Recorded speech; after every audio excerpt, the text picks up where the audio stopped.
بسم الله الرحمن الرحيم واضرب لهم مثلا رجلين جعلنا لأحدهما جنتين من أعناب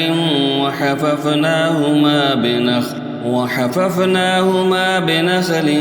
وجعلنا بينهما زرعا كلتا الجنتين آتت أكلها ولم تظلم منه شيئا وفجرنا خلالهما نهرا وكان له ثمر فقال لصاحبه وهو يحاوره أنا أكثر منك مالا وأعز نفرا ودخل جنته وهو ظالم لنفسه قال ما أظن أن تبيد هذه أبدا وما أظن الساعة قائمة ولئن رددت إلى ربي لأجدن خيرا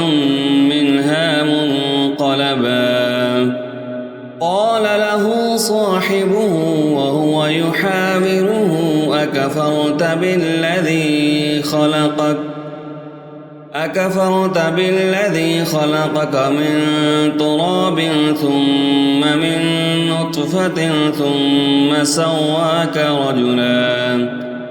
لكن هو الله ربي ولا أشرك بربي أحدا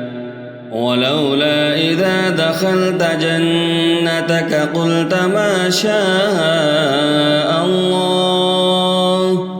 لا قوة إلا بالله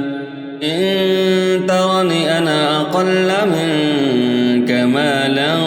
وولدا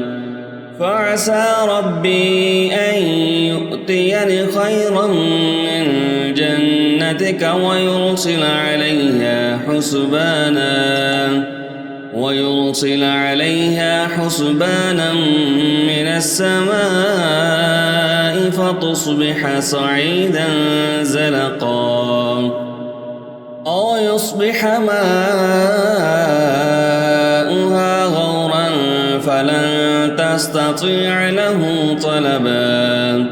وأحيط بثمره فأصبح يقلب كفيه على ما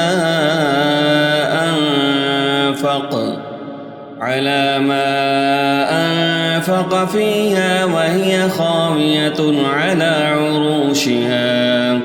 ويقول يا ليتني لم أشرك بربي أحدا ولم تكن له فئة ينصرونه من دون الله وما كان منتصرا هنالك الولاية لله الحق هو خير ثوابا وخير عقبا.